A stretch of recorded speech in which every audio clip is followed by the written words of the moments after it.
Hello बच्चों, मेरे class में आप सभी का हार्दिक स्वागत है। बच्चों, हम लोग गोस्वामी तुलसीदास जी द्वारा रचित दोहावली को पढ़ रहे हैं। दोहावली पाठ से 3 नंबर दोहा को आप लोगों को पढ़ाऊंगी। इस 3 नंबर दोहा को पढ़ाने से पहले मैं आप लोगों को यह बता देना चाहती हूँ कि दोहा नंबर 1 और दोहा नंबर 2 से संबंधित वीडियो मेरे चैनल पर अपलोड हो चुका है। इससे संबंधित वीडियो का लिंक आपको डिस्क्रिप्शन बॉक्स में मिल जाएगा। आप लोगों के सहूलियत के लिए मैंने प्लेलिस्ट बना दिया है। जो बच्चे क्लास 11 में पढ़ते हैं उनके फर्स्ट सेमेस्टर और सेकेंड सेमेस्टर का अलग से प्लेलिस्ट है, और जो बच्चे क्लास 12 के थर्ड सेमेस्टर में हैं तो उनके लिए भी अलग से प्लेलिस्ट है।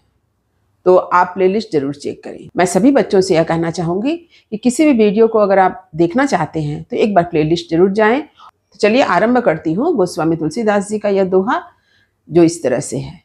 हरे चरही तापही बरे, फरे पसारही हाथ, तुलसी स्वारथ मीत सब, परमारथ रघुनाथ। अब चलिए इस दोहे में जो कठिन शब्द आए हैं उसके अर्थ को देख लेते हैं। इस दोहा में जो पहला शब्द आया है वह है हरे।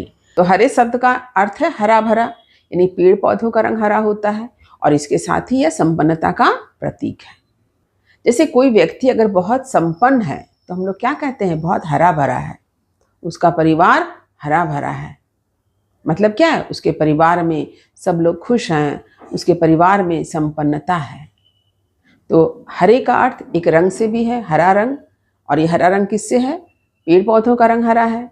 इसके साथ ही साथ एक अन्य अर्थ है संपन्नता से।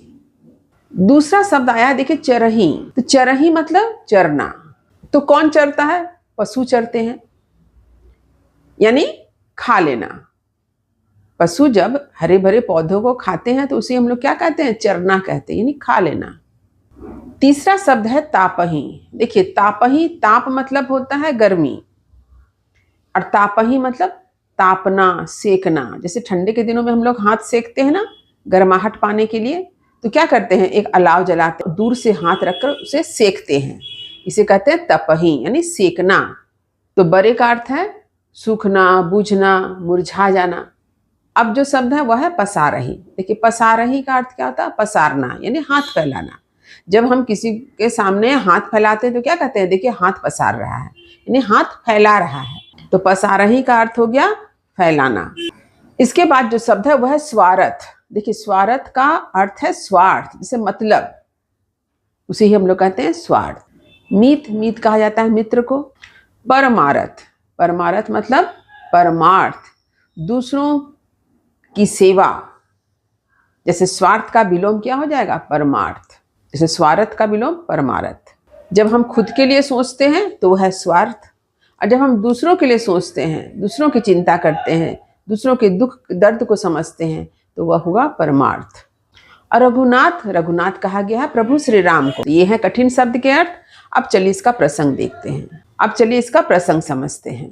तो इस दोहे का प्रसंग क्या है, देखिए तुलसीदास जी ने बतलाया है कि यह संसार जो है क्या स्वार्थी लोगों से भरा हुआ है। यहाँ सभी लोग स्वार्थ से काम करते हैं, सभी लोग मतलब के लिए किसी न किसी को अपना मित्र बनाते हैं, लेकिन जब मतलब पूरा हो जाता है तो मुंह मोड़ लेते हैं। ऐसे में एकमात्र प्रभु श्री राम ही हैं जो निस्वार्थ भाव से सबका कल्याण करते हैं, सबका मंगल करते हैं। अब चलिए इस दोहे का अर्थ देखें। देखिए हरे चरही, जब पेड़ पौधे हरे भरे होते हैं तो चरही क्या होता है, पशु चर लेते हैं, पशु से खा लेते हैं। तापही बरे, और जब पेड़ पौधा सूख जाता है तो लोग क्या करते हैं, उस सूखे पेड़ पौधों को काटकर उसकी लकड़ी को जलाकर हाथ सेकते हैं। फरे पसारही हाथ, और उसी पेड़ में जब हरा भरा पेड़ होता है और उस पेड़ में जब फल लगते हैं तो लोग क्या करते हैं, हाथ फैला फैला करके फल लेते हैं, फल तोड़ते हैं। तो यहाँ पर देखिए एक अर्थ पेड़ पौधों से संबंधित है, लेकिन एक दूसरा अर्थ जो है वह संसार के लोगों से संबंधित है।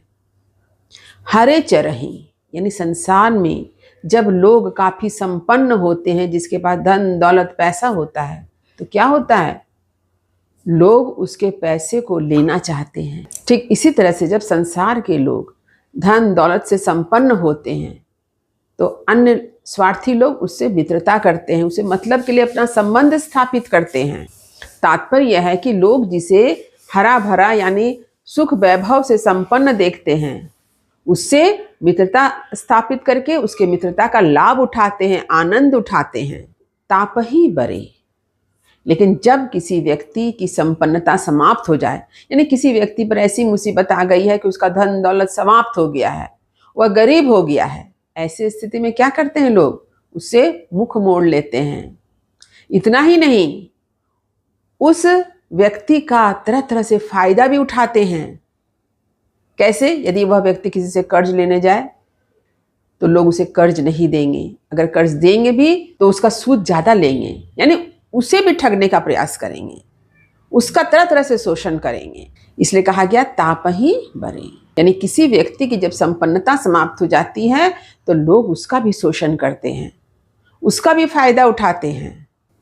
फरे पसारहि हाथ। और यदि कोई व्यक्ति समाज में धन वैभव समृद्धि को प्राप्त कर रहा है, यदि दिन दिन तरक्की कर रहा है, तो ऐसे लोगों के पास भी कुछ लोग पहुंच जाते हैं ताकि उसके धन को ले सके। तो ऐसे तरक्की करने वाले लोगों के सामने क्या होता है? कुछ लोग पहुंच जाते हैं और हाथ पसार कर मांगते हैं। और इस तरह से संसार के लोग तरह तरह से दूसरों का शोषण अपने स्वार्थ, अपने मतलब के लिए करते हैं। तो यहाँ पर मुझे कवि गिरधर जी की एक कुंडलियाँ याद आ रही है, जिसे मैं आप लोगों को सुनाना चाहती हूँ। तो कुंडलियाँ इस तरह से है, देखिए।